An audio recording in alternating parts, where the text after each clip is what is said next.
మీ ఇంట్లో కార్ని రెంట్కిచ్చి డబ్బు సంపాదించాలనుకుంటున్నారా? అయితే వెంటనే ఈ నెంబర్కి కాల్ చేయండి. నమస్తే రమగారు. నమస్తే జయ. రమగారు, సూర్యోదయానికి ముందు నిద్ర లేస్తే మంచిది అని చెప్తారు. ఎలాంటి మంచి జరుగుతుంది? ఎందుకు నిద్ర లేవాలి? మంచి మీకు బంగారం వస్తుంది, డబ్బులు వస్తాయి, కోటీశ్వర్లు అయిపోతారు, అలా చెప్పాలా? అలా వద్దు రమగారు, ఆరోగ్యపరంగానే చెప్పండి. మనుషులకి బయలాజికల్ క్లాక్ ఒకటి ఉంటుంది ఆ శరీరంలో. మన బయలాజికల్ క్లాక్ సూర్యుడితో పాటు నడుస్తుంది. సూర్యుడు మనము అనుసంధానంగా ఉంటాం. సూర్యుడితోటి అనుసంధానమైన క్రియలు మనకి ఉంటే ఆరోగ్యం బాగుంటుంది, జీవితం కూడా చాలా బాగుంటుందమ్మా. పాతకాలంలో జీవితాలు బాగుండేవి. అప్పుడు వాళ్ళకి మనకున్నన్ని కాలక్షేపాలు లేవు, మనకున్నన్ని స్ట్రెస్సులు లేవు. ఇలాంటి సమస్యలు కూడా ఉద్యోగాలు ఇలాంటివి కావు కదా. అంతేగా, ఉద్యోగాలు, జీవన విధానము, ఈ పాఠశాలలు, స్కూళ్ళు, కాలేజీలు, ఆఫీసులు, పరుగు ఉరుకు, వీటన్నిటికి మించే ఇన్ని అవసరాలు లేవేమో. ఇన్ని అవసరాలు లేవు. ఇప్పుడు అవసరాల కోసమే కదా రమ్మగారు పరుగులు పెట్టేస్తా ఉన్నాం. అంతే కదా, జీవితం ముందుకెళ్తుంటే మన అవసరాలు పెరుగుతూ ఉంటాయి. ఎప్పటికప్పుడే చేయాలి. మన ముందు తరాలు, మన ముత్తాతలకేమో మన తాతల పద్ధతులు నచ్చల.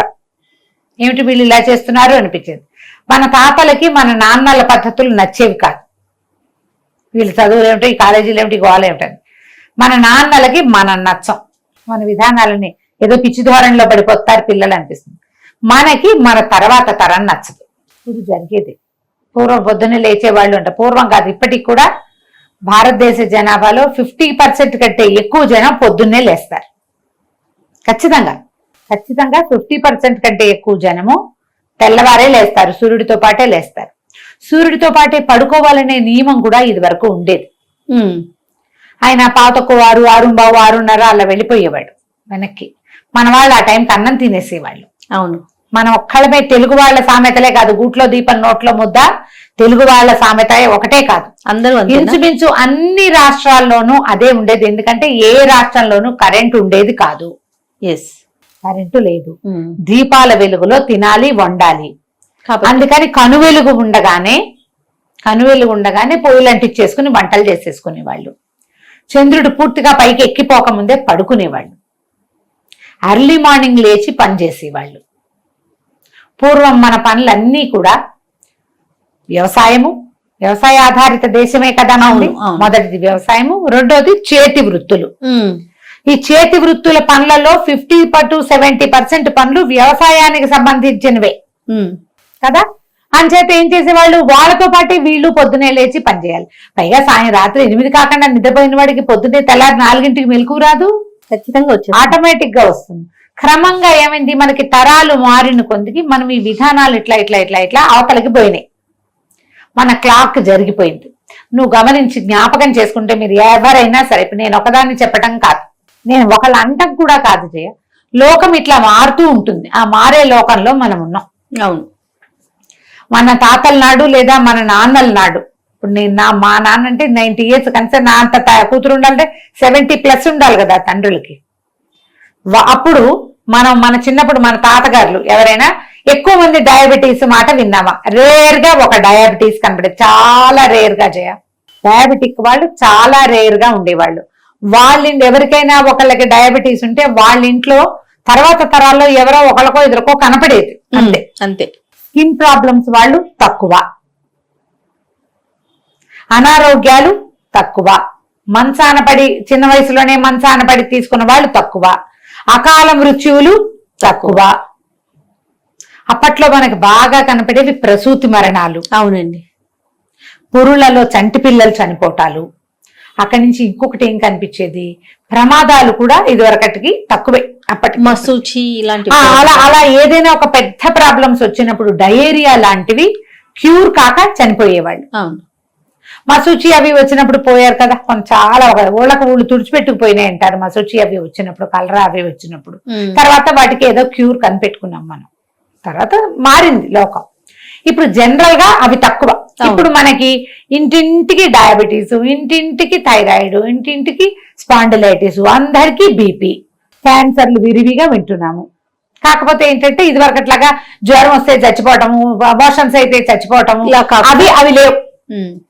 కానీ మనకి అసలు క్యూర్ అంటూ లేని ఏళ్ల తరబడి క్యూర్ నడిచేది, చాలా డబ్బు ఖర్చేది, జీవితకాల సంపాదన అంతా అవగొట్టేసే రకం జబ్బులు చాలా ఉన్నాయి. ఉన్నాయి. కానీ మీరు గమనిస్తే గనక ఇట్లా early to bed, early to rise habit ఉన్న వాళ్ళు ఎక్కువ హెల్దీగా కనపడతారు. వాళ్ళకి ఈ కాలుష్యం వల్లనో ఇంకోటనో ప్రాబ్లమ్స్ ఉంటాయి. కానీ మన విధానం మార్చుకుంటే, మనకి ఎట్లా అయిందంటే మనం ఒకళ్ళ విధానం మార్చుకుంటే కుదరదు. అవును, మనతో పనిచేసే వాళ్ళందరూ మార్చుకోవాలి. అదేమో సాధ్యపడదు. ఇంట్లో ఒకళ్ళు చేస్తే కుదరదు, ఇంటిల్లి పాది చేయాలి, వాళ్ళ ఇంటికి వచ్చిన చుట్టాలు కూడా చేయాలి. అదే అది కుదరటం లేదు ఈ కాలంలో, కుదరదు అట్లా మనకి. అందుకని కొంచెం మార్చుకుంటే, మన హెల్త్ కోసం మనం మార్చుకోవటం, పొద్దున లేచి పరిగెత్తడం, పొద్దున లేచి మంచినీళ్ళు తాగటం, దానికి ముందు పొద్దున్నే 9ంటికి లేచి పరిగెడతాం అంటే రోడ్డు మీద అన్ని వెహికల్స్ వచ్చేస్తాయి. ఏ పార్క్కి వెళ్ళి పరిగెడతాం? ఆఫీస్ వచ్చేస్తుంది 10 గంటలకల్లా ఆఫీసు, 9ంటికి నిద్ర లేచే వాళ్ళు లేరు, ఖచ్చితంగా ఉన్నారు. వీళ్ళకి రాత్రి వీళ్ళు 12 దాకా 1 గంట దాకా పని చేశారంటే అందరూ పని చేయటల్లా కబుర్లు చెప్పుకుంటున్నారు ఫోన్లతోటి, సినిమాలు చూస్తారు. బలాదూరు తిరిగే వాళ్ళు కొంతమంది రోడ్ల మీద పడి తిరుగుతారు. పిల్లలు రోడ్ల మీద ఎక్కడో చోట నిలబడి కబుర్లు చెప్పుకుంటారు. ఆడపిల్లలు మగపిల్లలు కూడా ఎవరు తక్కువ దీనిలా. వీటి వల్ల మనకి ఏమంటారు, ఆడపిల్లలకు కూడా హార్మోనల్ ఇంబ్యాలెన్స్లు, వాటితో అనారోగ్యాలు. మరి ఉద్యోగాలు కూడా రాత్రిపూట చేసే వచ్చాయి కదా. మీరు ఎర్లీగా నిద్రలేస్తే, సూర్యోదయానికి ముందు లేస్తే మీకు బెనిఫిట్స్ ఖచ్చితంగా ఒక 4 కనపడతాయి. మీ టైం మీ చేతిలో ఉంటుంది, గమనించండి. మీరు ఎప్పటి నుంచో చేయాలనుకుని మానేసిన ఎక్సర్సైజులు అలాంటి వ్యవహారాలన్నీ మీరు చేసుకోవచ్చు. మీ తిండి కరెక్ట్ గా అమరుతుంది, మీకు ఆహారం చెడదు. క్యాలరీస్ కావాల్సినవి అంటే పొద్దున ఈ టైంకి తినాలి, అవన్నీ ప్లాన్ బాగా కుదురుతుంది. డే ప్లానింగ్ బ్రహ్మాండంగా ఉంటుంది. దీంతో పాటు మీకు హెల్దీ లుక్, మీ కళ్ళు, జుట్టు, స్కిన్ బాగుపడతాయి. అంతకంటే ఏం కావాలి? ఆరోగ్యానికి మించి ఇంకేముందండి? ఇంకేమైనా ఉందా? జనరల్ హెల్త్ చాలా ఇంప్రూవ్ అవుతుంది. ఓకే, మొహాలు బాగుంటాయి. పొద్దున్నే లేస్తే మొహం బాగుంటుందని మనం ఎన్ని రకాల మగపిల్లలు కూడా ఎన్ని క్రీములు కొనుక్కుంటున్నారమ్మా. అవునా? మనం ఎన్ని ప్రయత్నాలు చేస్తాం. ఆ హెల్త్ డ్రింక్, ఈ హెల్త్ డ్రింక్, ఆల్కలైన్ వాటర్, అవేవో వాటర్, కీరా నీళ్లు, బీట్రూట్ నీళ్లు. దానికంటే బెస్ట్ మెథడ్ చేయండి. పొద్దున్నే లేవండి, ఒక 21 రోజులు టైం పెట్టుకొని 21 days మనం చేద్దాం. అట్లా 21 days 5:30, 5:40 కల్లా నిద్ర లేచేసేయాలి.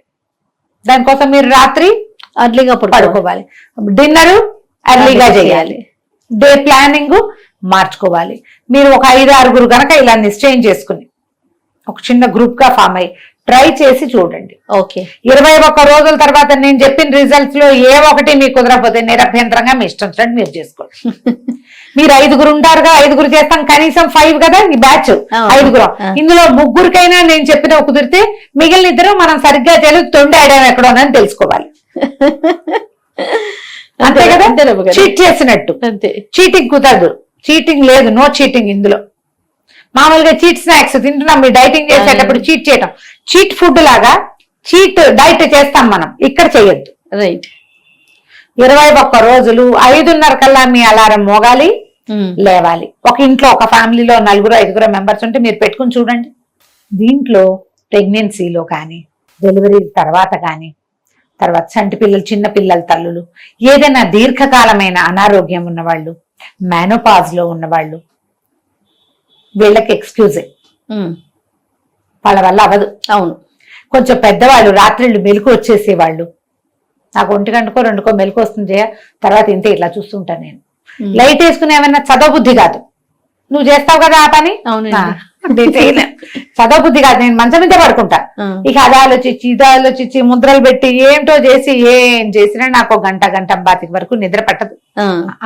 రోడ్డు మీద ఎన్ని వెహికల్స్ వెళ్ళాయో లెక్క కూడా పెడుతుంటాను నేను. మరి ఏం చేస్తారు? ఒక్కొక్క రోజు భలే ఇబ్బందిగా ఉంటుంది. అన్ని రోజులు కాదు కానీ నెలలో సగం రోజులు అలా లేచేస్తుంటాను నేను. 1:30కో 1:35కో మెలకు వస్తుంది.